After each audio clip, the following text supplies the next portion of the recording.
normally I cannot be dragged back from bucolic splendour in Southern Ireland, except by wild horses or the dangled bait of getting to work with my old mate Simon Jordan again. Now, Simon and I worked for years and years and years here on talkSPORT, where you could argue that I was training him up to be the top broadcaster. I noticed he has won a whole lot of awards since we stopped working together. How are you, Simon? I'm good, mate. Nice to see you. Yeah, nice to see you. Yeah, it is, and we have the perfect male friendship. We're really close, but we're never in touch. That's right. Absolutely. And that is exactly what we right. need.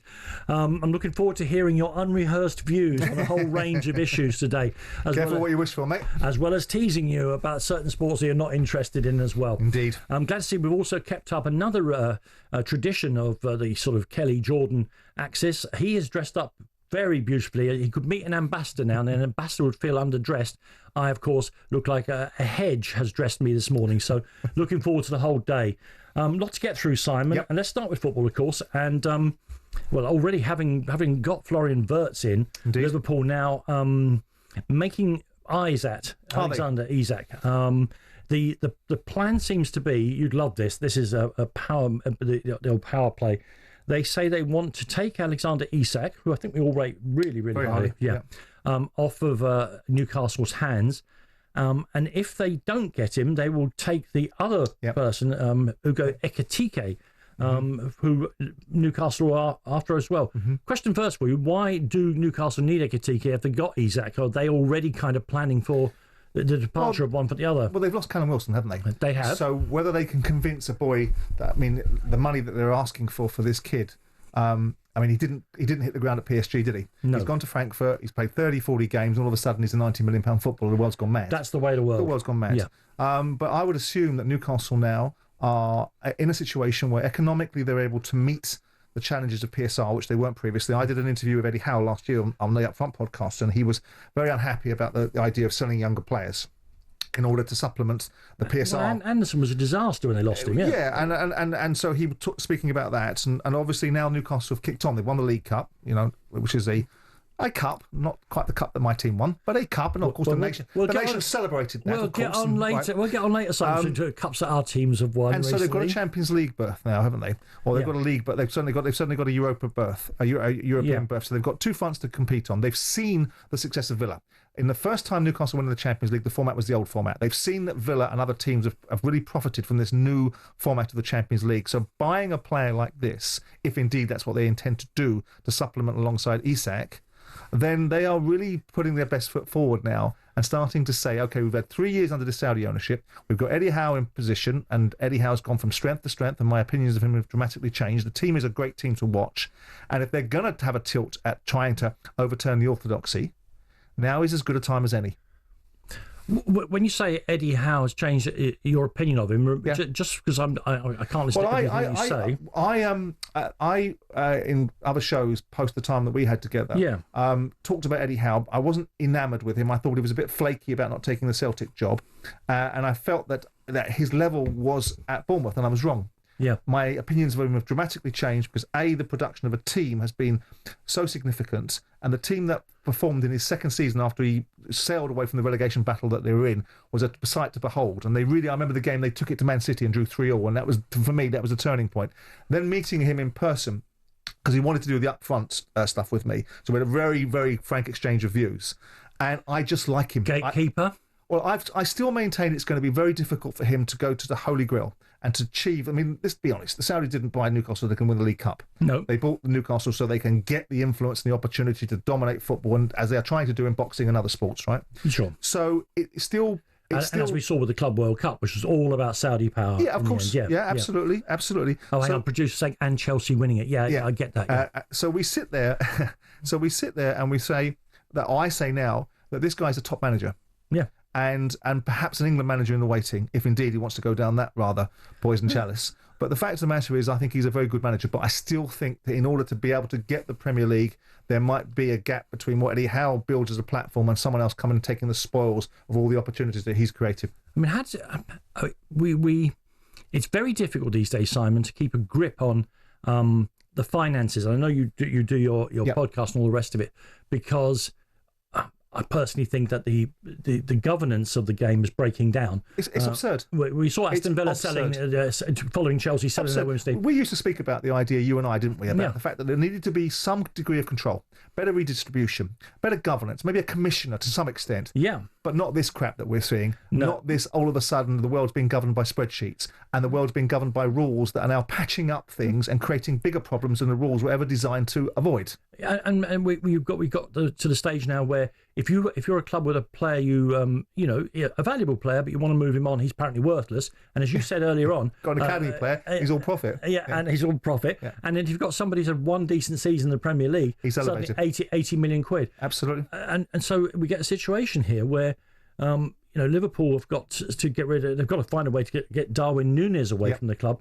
That's going to be very, very difficult, given what they paid for him and what they pay him. True, but the commerciality of Darwin Núñez, if they paid 80 million quid for him, they've had him for 2 or 3 years, he's on their balance sheet at 20 million quid. So they can bung him out for 50 million quid and still make a profit, and the cash will be the differential. Are you paying 50 million quid for Darwin Núñez? No, but someone might, because there is enough people out there, that believe frogs can be kissed and turn into princes. Look, I look at the Isak situation, and I think this is all agent. This is all agent manipulation, because you hear in the background noise that he wants to rock in with 3 years left to go on his contract and suggest to the world that he needs a pay rise. Yeah. Now, if you're then able to put the fear of God into Newcastle, insofar as they'll be fearful of anything, which is by saying these guys over here, Legacy Football Club, Premier League champions, they're going to come sniffing with a £130 million bid, which won't get them out of Newcastle, by the way. They're going to have to go bigger and bolder than that. Then you've got a case to say to Newcastle, pony up. You want him to stay, then you get him to pay. And I look at that and say, it's like these release clauses. These release clauses that have been put in place are hostages to fortune. They really are an opportunity for agents to be able to hold information, go to football clubs like yours. We'll get on to it. I don't understand Mr. Marinakis' fury at Tottenham, because clearly the only people who knew about the secret clause are Nottingham Forest employees and the agent and Morgan Gibbs White. That's it. Well, it depends. If you've got a smoking gun from Tottenham side that asks the agent, what can you tell me about this situation? And by the way, do the player want to come here, and what's his sort of financial demands? If those conversations have happened, that's inducement. Yeah, and so that's every transfer ever done, is it?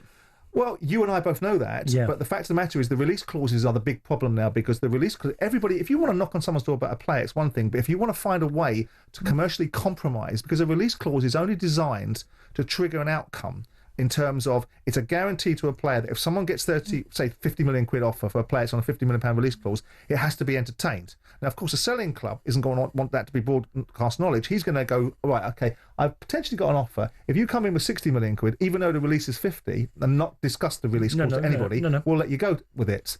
So it is a challenging landscape, these release clauses, because on one hand, it gives you a thought process that you can get players out when you want to. On another hand, what it does is it gets agents phoning up clubs going, would you like to know the release clause? If you'd like to know the release clause, I tell you what, you give me £5 million on top, I'll split it with a player and we can have a deal here. Yeah. That's the sort of thing that goes on.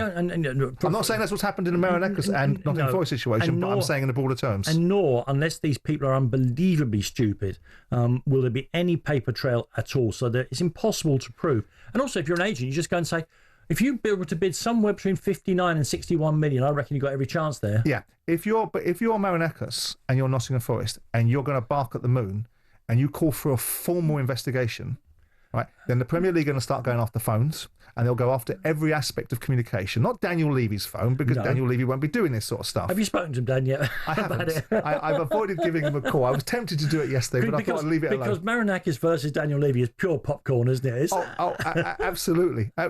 Two ends of two bookends. I can see you rubbing your hands together. Yeah, two bookends, popcorn moments here. Yeah.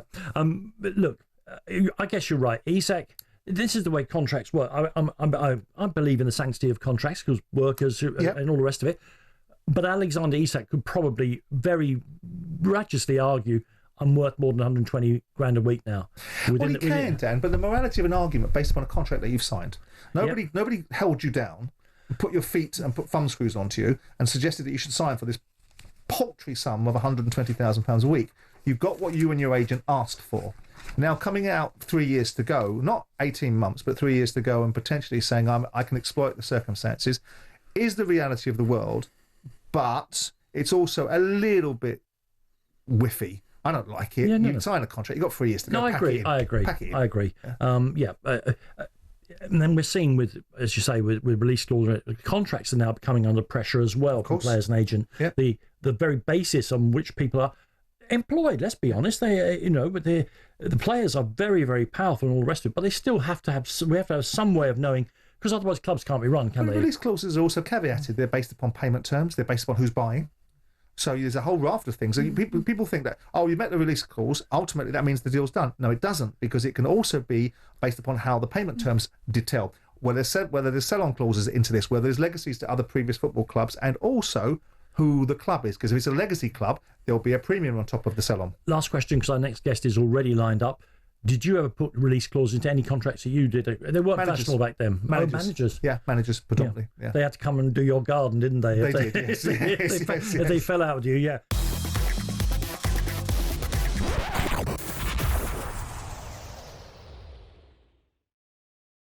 Transfer speculation is one thing. Transfer fact is another. Alex Crook usually has the latter rather than the former. He joins us now. Hello, Alex. Apparently. Good morning. How are we doing? Well, we're doing great. I'm really enjoying being back in the studio in London, maybe with Simon, very much so. Noni Madueke, if you told me 6 months ago he'd be moving to Arsenal, I'd have been astonished. But there you are. He is, and for a pretty decent fee too. And that's going to be announced today, is it, or completed today? Well, I think it's been completed. I'm not sure exactly when the announcement will be, because we know that clubs like to make all dancing announcement videos now. But yeah, 5-year contract has been signed. Obviously, he was given permission to fly back early from the Club World Cup, missed the final, in order to undergo his Arsenal medical. £52 million the fee, so profit for Chelsea. I think they paid around £29 million to bring him to Stamford Bridge. So I guess if you're a Chelsea fan, if you're Todd Bowley, you'll say, well, this is the model working. You sign players for one fee and you sell them for a profit. Arsenal fans aren't exactly welcoming Madueke with open arms. Was there not a petition against him being allowed to come to the club? Yeah, I thought that was quite pathetic, to be honest with you. I bet Simon thought it was a great idea to support. What do you think about the fact they got 4,000 signatures saying he's not fit to be at the I think it's mean-spirited. I don't like it. I think Alex's summation of it is probably right. Probably Arsenal Fan TV organised it. They're a grotty little bunch of scroats, aren't they? I mean, I'm sure he'll want to play more often, but they definitely need somebody to stand. Saka can't play every game because with England he's going to play 70 games. It's also an implicit criticism of the manager, isn't it? Because he's the person that's selecting the player. So you're not only affecting a player. And I mean, I'm not suggesting players shouldn't be affected. I'm just simply saying, is there necessity for it? And your manager, who you believe in, surely has made a choice he wants his player. So what is the purpose of this? Pack it in. I'm sorry, I'm preparing my run-up here. Well, of course, Arsenal fans are going to be a bit upset. It's so long since they won a trophy, indeed, Simon. It's indeed, very long indeed. since they won a trophy. Ipswich Town are favourites, Alex, to get promoted out of the Championship. But they've already lost Liam Delap from the team that played... let's be honest, so averagely in the Premier League last season. But their other outstanding player, looked to me at least, is Amari Hutchinson. Are they going to hang on to him? Yeah, I thought he was really good for England at the Under-21 European Championships as well. This is an interesting one because he had a release clause of £35 million that actually expired at 5 o'clock yesterday. Now, Brentford were clearly aware of this. My understanding is they made numerous attempts to try and trigger that release. How did they find out about the release clause? Was it not a secret? Well, absolutely. Clearly no confidentiality issues here. But yeah, they made several attempts yesterday to try and trigger that release clause. I think they hit the number, but they didn't hit the payment terms that Ipswich wanted. So that clause is now expired. So he's available on the open market. The message coming out of Portman Road is that Ipswich don't particularly want to sell him. So I'd imagine now if Brentford want to get Hutchinson, they're going to have to go above the 35 million. I guess if you're a Manchester United fan, you'll see this as a positive, that it means they're planning for the departure of Brian and Bumo. But at the moment, that one does seem to be a little bit of a standstill in terms of what Manchester United are willing to pay and what Brentford are asking for. They want £62.5 million guaranteed. That's what Manchester United have paid for Matheus Cunha. Brentford clearly Phil and Bumo is worth that, and I think they want some add-ons as well, probably taking this deal nearer 70 million now than 60. So it is starting to become a little bit expensive for Manchester United. It'd be interesting to see if the player chips in. Any indication, Alex, the player is going to chip in with his two penneth about transfer requests and things of that nature? Well, he hasn't so far. He's back at training, reported back a little bit later than some of his teammates, but that was pre-planned. I think he's made it clear to Brentford and Bumo that he only wants to go to Manchester United. I believe he did hold some talks with Newcastle earlier in the window, but he made it clear to them that it's not Old helpful, Trafford is it? was his And it's great that he made destination. it clear for Manchester United. That's benefit to Man United. It doesn't help Brentford in the commercialisation of a deal where they can get some commercial jeopardy in it by pitching him against two clubs. No, but you'll know, Simon, that when a player actually formally puts in a transfer request, they can be hit in the pocket for that. Yeah. Exactly. Yeah, they miss out on certain bonuses. That's why I'm a little bit dubious of the wording of these 5 Manchester United players who have all, by all accounts, indicated they wish to leave. I'd be surprised if any of those 5 have actually formally put in a transfer request. Yes, the club have indicated to them that they're going to be leaving. Yeah. So just very quick on Manchester United. Jim Ratcliffe has gone in there with an absolute scythe to the costs at the club. Yeah. Some of it ludicrous, getting rid of staff who've been there for years and years and years. I can't imagine it costing them very, very much. But at what stage does messing about for a couple of million quid over Brian Mbeumo become counterproductive for the football side of an operation? I understand controlling costs, but... Well, it's a balance, isn't it? It depends if you think messing about is a difference between 52 million and 70 million. I mean, there is a difference. I'm used to Daniel Levy, don't forget. Yeah, so you know it well. I mean, we've got to get some context. If you're prepared to pay £52 million for a player, you don't really want to pay 62. And if you know that the player's already indicated in no uncertain terms he wants to come to you, that you know you're going to get your way somewhere along the line. It's about how quickly you don't blink. Yeah. Well, all right. So soon the pre-season tours will start. The manager, the coach would want the player on the tour. Yeah, sure he would. But also, let's get context about the reality of money.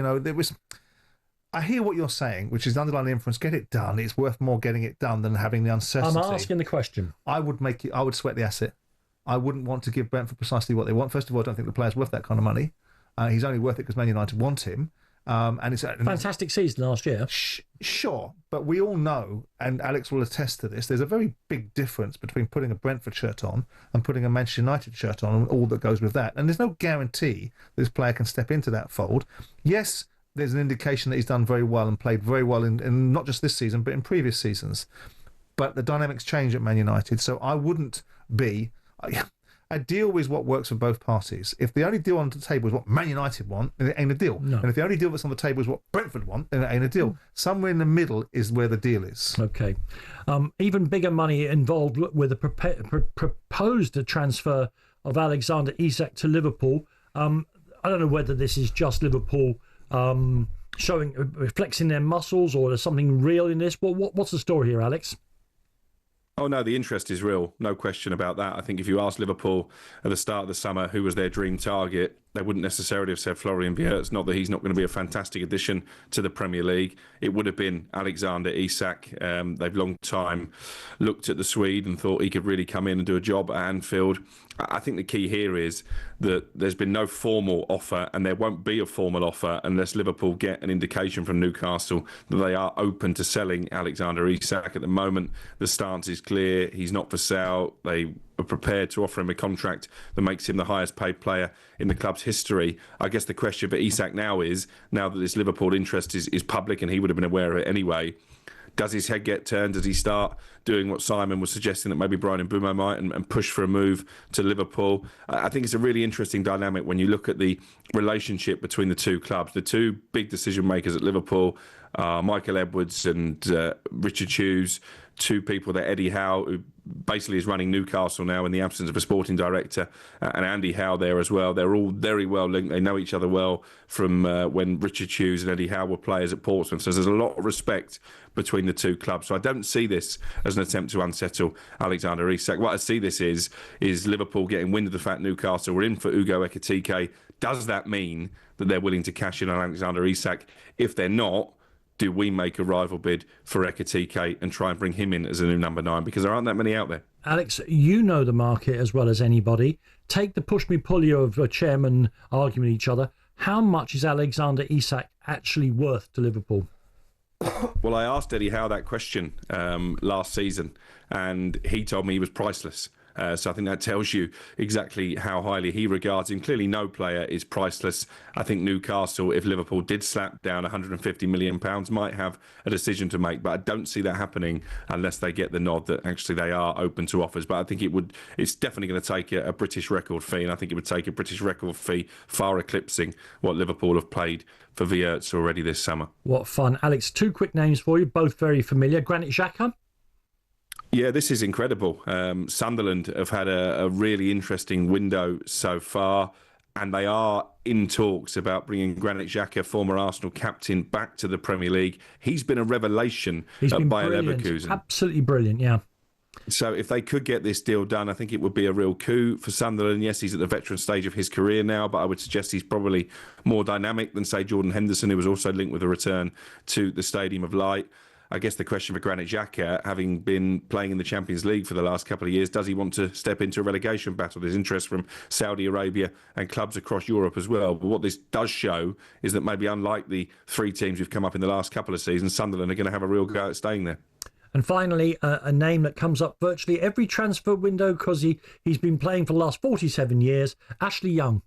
Yeah. Absolutely. This is incredible in its own right as well. I had to look him up. He turned 40 last week, wants to continue playing. What a man. And there's a possibility he makes a fairy tale return to Watford, the club where he started his career.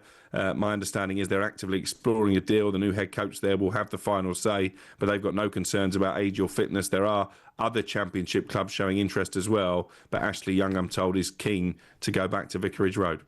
Listen, absolutely just what we needed there. The facts, the hard facts, and not the usual mishmash of speculations that I always get involved in. Thanks very much, Alex Crook. Alex, of course, is all over the station, all throughout this window. And if he says it, it's usually right. No one can be 100% right about transfers, as the ongoing business about Morgan Gibbs White shows. 1 minute that's on, the next minute is very much off. And my learned friends are going, oh, lovely, look at that. Might get a few bob out of that.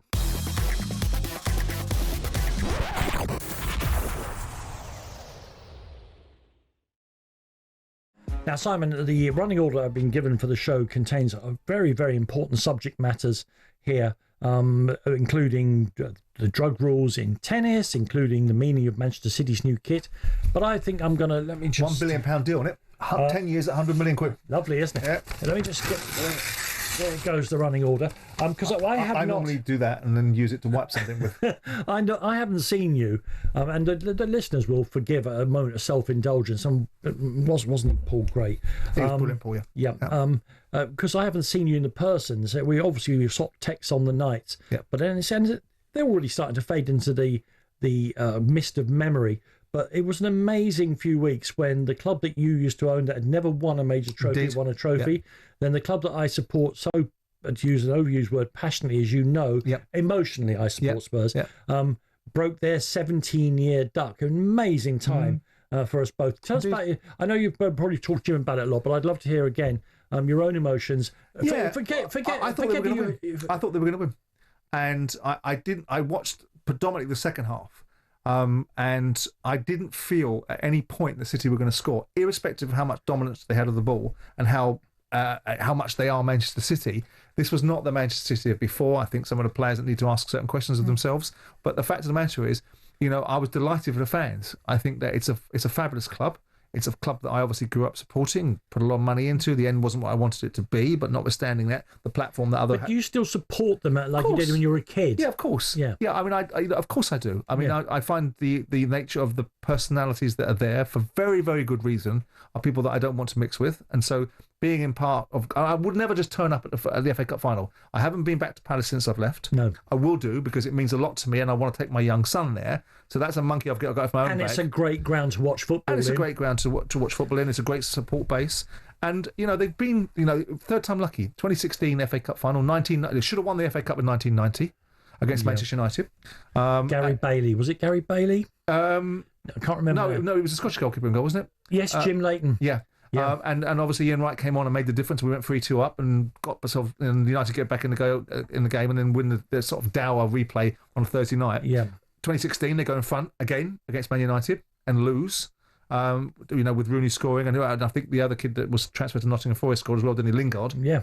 And now you've got this opportunity, and I think Palace as a football club You know, they've won. What did they win? They won the Zenith Data Systems Cup in 19, whenever it was, against Everton. I remember going to watch that, Paul Rideout playing for Everton. But this is a big cup. Yeah. And then, of course, watching your lot, I'm very friendly with Daniel. I like Daniel, irrespective of the challenges we had in the background years ago with Tottenham and Bostock and Andy Johnson and Wayne Routledge and whatever else. I like him. I respect a lot of the things he does. I don't agree with everything he does, but I respect the way he runs Spurs. We might disagree on that. And I was delighted to see Tottenham winning. We don't disagree in one level. Obviously, I do the Buton Lane podcast, which does great business, and don't take the listeners for granted ever. And a lot of them are very, very anti-ENIC. My argument with that is I'd need to know who was going to replace them, what kind of owners you might get, because there's some we've seen with some of the clubs that got in trouble, some terrible look, people with deep pockets and very thin knowledge of football are very keen to get involved now. That's my But I think, my fear. hasn't it moved on a bit, Dan? Look at now, Tottenham can't be bought for anything less than, I suspect, than 3.5, 4 billion. Sure. I think Daniel's less that huge debt they're carrying. Sure, but the debt's for legitimate debt. It's on the stadium, right? It's not on player trading. And the stadium is doing great business. And he's enabled it, right? Yeah. So you've got a spaceship. Daniel's built a spaceship. It may need a different captain. And the reason why it may need a different captain is because Daniel doesn't have the wealth. Daniel's wealth is tied up in Tottenham Hotspur. Yeah. Joe Lewis has no interest, and the Lewis family have no interest in putting any more money in. So to get it to the next level, it needs a change of ownership. And the only way you're going to get a change of ownership is someone like Todd Bowley comes out of the ether and buys it, or a nation state does. Yeah. Now, and both to me have issues. Of course they do. Yeah. But this is the nature of the beast now. Yeah, of course. I agree with that. And it's for me, there were two things on the night in Bilbao. I genuinely was unbelievably happy for the young Spurs fans who, just as I presume, committed to the project as the supporters of Manchester City or Liverpool or Arsenal or whoever, who needed some justification, for the kind of money they're asked to pay for tickets and all the rest of it. And also, this is very sad, but it's true. I thought about the people who I know who've supported Spurs for decades, who didn't last long enough to see it. People younger than me, actually. One particular man. I'm sure his family won't mind me, a man called John Sullivan, who died a couple of months before the final. Right. I thought about people like that. But Spurs fans won't like me to say this, but Daniel Levy gets all the grief and all the rest of it. But that 17-year gap is one of the great aberrations in European football. Yeah. Simon, we did the research for, I think the Athletic did it, and then we followed it up on Trans-Europe Express. No club in any European league had accrued as many league points as Tottenham over that 17 years without winning a trophy. Yeah. They've had several good teams, one brilliant team that got to the Champions League final. They just hadn't pushed it across the line. Where were you on the Postecoglou argument? Not about whether he should stay or we should go, but the currency. You talked about Spurs culture when Spurs fans were celebrating potentially losing a game against Man City so that Arsenal couldn't win the league, and Postecoglou were being very unhappy with that. Was he right in that situation where you've got to move the dial and stop worrying about what Arsenal do and start worrying about what you're doing? He was right from a professional point of view, but he would have been better advised to have kept his views to himself, because when you're the manager, you're a curator of something. The fans are there permanently, and whether or not he understood it, and of course he's been in Glasgow, so he should understand it, he was running against the current of Spurs supporters. Now, I personally don't want Spurs to lose any game, but it's perfectly legitimate for Spurs fans to say we can afford to lose one game against Manchester City if it keeps Arsenal out of their tanks off of our lawn. And he might have been very well advised to say nothing rather than to push back against the fans. As regards getting him having to go, look, the 22 league defeats speaks for themselves, but more importantly, I think the proof that just and I know about the injuries. I totally understand it. It isn't one of the jobs of coaches to deal with circumstance. Yeah. But the fact of the matter is, at the level, and this is no disrespect to Scotland or to Australia or to international football in the sort of Pacific Rim, chaos alone isn't enough in the Premier League. And I'll tell you for why. Because the Premier League made one great leap forward when it started bringing the great players from around the world, but its real great leap forward is bringing all the great coaches in from around the world. Yeah. That has been the thing that has cemented the power of the Premier League. And those great coaches will not tolerate a team bringing chaos to the table for more than a few weeks. And so it turned out. I love him for winning that trophy in Bilbao. They can build a statue. Spurs don't do statues, but they can build a statue to him if they want. But it was also right that he had to go. I agree. I mean, I can't put it more plainly than that. Absolutely. And no doubt when I do the live event in London in a couple of months' time, I get plenty of pelts from the audience. But if I might quote from Sam Spade in in the Maltese Falcon when she said, "We'll be in terrible trouble." A certain amount of trouble I can deal with. Otherwise, I couldn't do this for a living.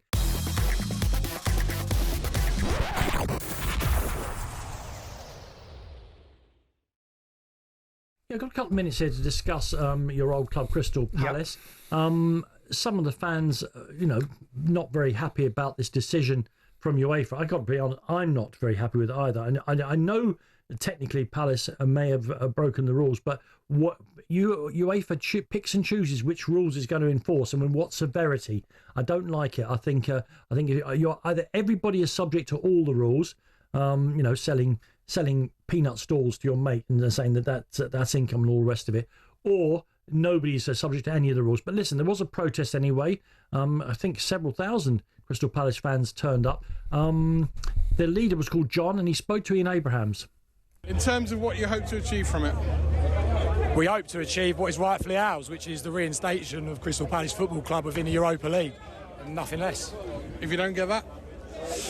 If we don't get that, then this campaign against UEFA and those people that have fundamentally changed the game of football and taken it away from the working man in England will be sustained and continued throughout next season.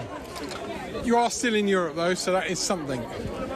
It's not about something. We don't want crumbs, we want the whole loaf. We've won the FA Cup, and we're owed that, and we want it. Very good. And finally, you mentioned that there'll be more protests around here, or what are you planning? We're sending a small delegation of lads to get out to UEFA headquarters and continue the protest from there. Other than that, keep watch online and you'll see what happens. Simon, the ins and outs of this has been widely discussed already. Yeah. I'm just interested in the idea of the protest, because we've seen, the club I support, Spurs, regular and very, very well attended marches before home games against Daniel Levy in its rules, or a rule of the club, whatever. It's actually a sign of the increasing gap between football clubs and their supporters, that the supporters feel so powerless that they need to take to the streets. Or it's indicative of a more activist mentality that's pervading society. It could be a combination of the two, couldn't it? The tragedy for this circumstance, and I don't really apologise for making these observations, is that the UEFA aren't doing anything that is fundamentally wrong. They have a rule, whatever you think of that rule, and I think it's a stupid rule. It is a stupid but it's rule, also designed to ensure that sporting integrity is maintained. That's the principle behind it. What they seem to have lost in their mentality is that economic benefits aren't the same as decisive influence on the football field. So because you're a significant shareholder doesn't mean that you have decisive influence on the sporting integrity of a football club. You either want multi-club ownership and you want to allow it, or you don't. Personally, I wouldn't have allowed it because I could see this all coming. But neither would I, Dan. No. But the change of ownership, the big thing about the world, and I had this conversation with Arsene Wenger in Switzerland about the big thing that he thinks has changed in football is not the fans, not the players, not the managers, but the owners. I would suggest that everybody's changed because the dynamics have changed.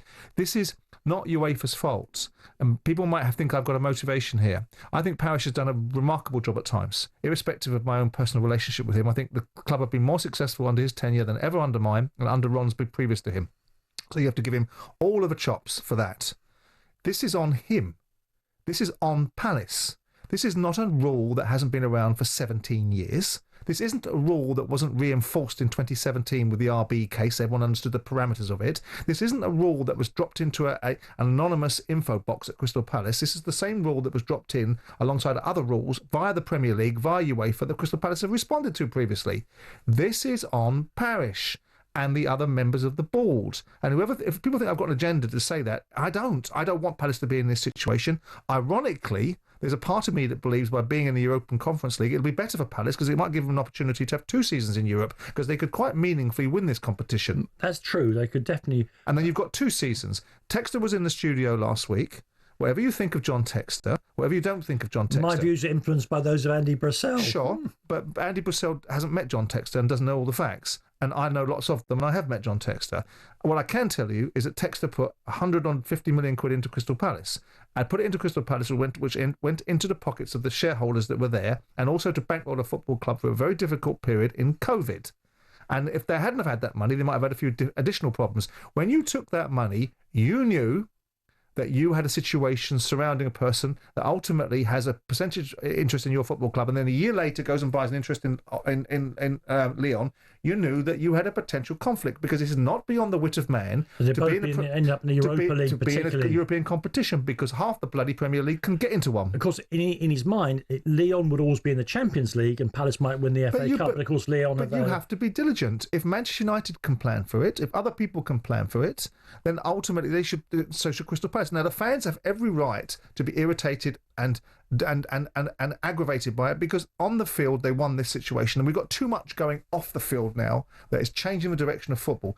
But they are, with due respect, they're pointing their guns at the wrong people. The person they should be pointing their guns at is Parish. You know, even the interview that Parish does with Sky the other day, which, with due respect to Carvey, who I like, was a little bit of a soft soap, which was, you know, when I was asked a question about decisive influence, my answer was, well, my son has decisive influence. My 8-year-old son, or my football. The answer to the question is, does he have any influence? The answer is no. Yeah, that was distracting, wasn't it? Listen, it is a matter, of course, of no comfort to the Palace fans who are marching, but it is an indication of the progress of the club. You may keep quiet here, because the last time there was a big march, the club, they were marching to save the club from having to sell the stadium to avoid liquidation. Due to the, you remember all that? None of that was true, by the way. Actually, well, people were told to go and march. Sure, and created an opportunity, because Parish created an opportunity to piggyback off the back that I'd negotiated a stadium through Lloyds Bank. So none of that's true. But there's also marches on. You know, I remember years ago in 2003 when the football clubs marched on the Houses of Parliament because of the collapse of ITV Digital, and it achieved the square root of bugger all. People like to have their say, though, Simon, and that's entirely right. Yeah. But they also need to be contextual in what they're saying. You know, calling UEFA, and I've got no love for UEFA. I've got no love for SEFA, and I've got no love for FIFA. You and I used to kick those particular people around in the studio for sport. Right? But this is not about corruption. And your analysis earlier on about sanctioning people is probably not right in this instance. I understand why you've said it. UEFA put in a rule, Palace didn't comply with it. What do you want to do? Suggest that Palace should be given clemency because they didn't comply with the rule that they had a perfect choice to do. Okay, let's take a call in. Anthony was on the march, I think, yesterday. Good afternoon, Anthony. Good morning, chaps. How are we? You're right, 9 minutes. You're correct. It is still morning. We're pretty good. You were on the march yesterday at Sellers Park, yes? I was indeed. Me and my 8-year-old son went down there. We're season ticket holders. You know, as soon as they put the call out about the protest, it was a no-brainer. It didn't take thinking about. I think this decision by UEFA is just absolutely outrageous. It's unjust. You know, you get lots of other clubs out there that are breaching the rules and receiving fines as punishments, but it just feels like UEFA have sort of thrown the book at us. You know, anyone with any common sense that looks into the ownership structure at Palace can see that Harris is the main man in charge. You know, Textor had 25% of the voting rights. So, you know, I don't see how the conflict of multi-club ownership was there in the first place. And I feel like it's just, you know, completely unjust and outrageous that Palace fans are being made to suffer this punishment, and we're not just going to take it lying down. I hear that. And forgive me, I see Crystal Palace, and I love the Crystal Palace fans. I've always said to Simon, I believe it's the best atmosphere in any ground in London. I love going to watch football there because the crowd are part of the experience. But UEFA is this big monolith, wherever they're based these days, Neon or wherever they're based. What do you hope to achieve by marching, other than showing your dissatisfaction? You know, I think a lot of Palace fans are not unaware that this is probably going to fall on deaf ears, and you know, people probably not going to sit up and take notice. But yeah, I refer back to my previous point. We can't just sit there and do nothing. We've got to get out there. We've got to make our voices heard, and you know, try and get as many people on our side as possible. And even if it gets one person to sit up and say, right, you know, we need to look at this situation, then that's all we can do. You know, they're talking about potentially moving the date forward back again next season to put shares in a blind trust, and you know, I just think it's just but it wouldn't have made any difference. And the irony of the situation is that you know, if you look at David Blitzer, he's probably more multi-club ownership than even Textor was. So it's not just Textor. You've got Bromby with David Blitzer. And so there's a lot more complications. Without wanting to jump on the back of it, your energies, and I understand why you're doing it because you're frustrated, and it is an injustice in its own instance because it was earned on the field. And it should be that Palace in there. And no one's. When we go into this competition, Tex has sold his shares. There's no harm now. There's no playing in a competition where there's no compromise. But the issue that you guys have, you have to ask questions of the ownership how they've allowed this, because this rule has been around for 17 years. Yeah, I agree with that, Simon. Look, can I just ask your opinion on something? Mate. You know, Yeah. as you just expressed this whole thing with Blitzer and Bromby. So presumably, if there's a conflict of interest, multi-club ownership conflict with us and Leon, is the case not the same for us and Bromby? But we've been But it should be. down in conference. And it should be, actually. And there's a question to be asked as how it's being allowed that Palace could go into the European Conference League given the structure of the Bromby situation. They'll argue that Blitzer holds his shares in Palace via Global, I think it is, or HSBE, and holds them in Global in Bromby, and that might be a get around. But I think the UEFA have missed it, and Palace have gotten away with this opportunity. But the fact of the matter is, I'm like you. I'm disappointed that Palace aren't getting the opportunity in the Europa League. But the flip side of it also is, Palace can go and win the European Conference League, and then you've got 2 seasons in Europe. Yeah, I do think we've got a good chance of going and winning it, but we've earned our rightful place in the Europa League. I agree. I agree with you. I've got no skin in the game at all here, particularly. UEFA have got to look at themselves in one way, Simon, and that's simply this. To the uneducated outside eye, Leon have been a financial basket case for several years now, living from hand to mouth, having to sell players on day X to pay bill Y. Crystal Palace appear to be a stable, properly run football club, and one has been given advantage over the other. And they're different arguments, but they've also got to be grown up about how they define what is decisive influence. They've got to get proper categorisation. It isn't just about shareholding. Economic benefits do not define decisive influence on a football field. Yeah, we've got another Palace fan here. We've got Simon, who's a Crystal Palace fan as well. Simon? Yeah, how you doing, guys? We're really good. Let's confuse everybody by having 2 Simons. Two Crystal Palace Simons. What did you want to say? There's only one Mr. Chairman in my eyes. So, guys, what my biggest gripe is that if somebody said to us at the beginning of the FA Cup campaign that a place in the Europa Conference League was up for grabs, I would have been absolutely happy with that because it's Palace in Europe. And like we say, it's a possible 2 years if we go in the Conference League. But what my biggest gripe with this whole situation is when Leon have got into the Europa League because they finished 6th in their league and we finished 12th. But when did finishing 6th in the league ever gazump the fact that we have won our country's domestic trophy? Because if you don't win the league in our country, then winning the FA Cup's the second best thing. I guess the answer to that, Simon, is that's the rules. But it doesn't gazump either because both teams should be in that competition. The problem is the multi-club ownership. 20 years ago, we had the Cup Winners' Cup, and you would get into Europe via the Cup Winners' Cup, not via. I understand. Look, we're living in a world where the team that finishes 17th in England can qualify for the Champions League. Exactly. I mean, that is the rule. I'm currently the beneficiary of it. You're currently the victim of it. Next year it'll be somebody else feeling the pain. Still can't get over the fact that the 17th best team in England will be in the Champions League next year. Listen, thank you for the calls. Thank you very much indeed. Look, we'll make space if you've got further views on this. 03717 22 3344. What, if anything, can be achieved by the March? And the other question is, I want to hear from Crystal Palace fans. Actually, I think they'll start as favourites for the conference. Yeah. Wouldn't that be a brilliant thing if Palace were to go and win a European trophy? Once again, cementing London's place. It's another way of looking at it. Once again, cementing London's place as the greatest football city in the world. Sorry, Buenos Aires.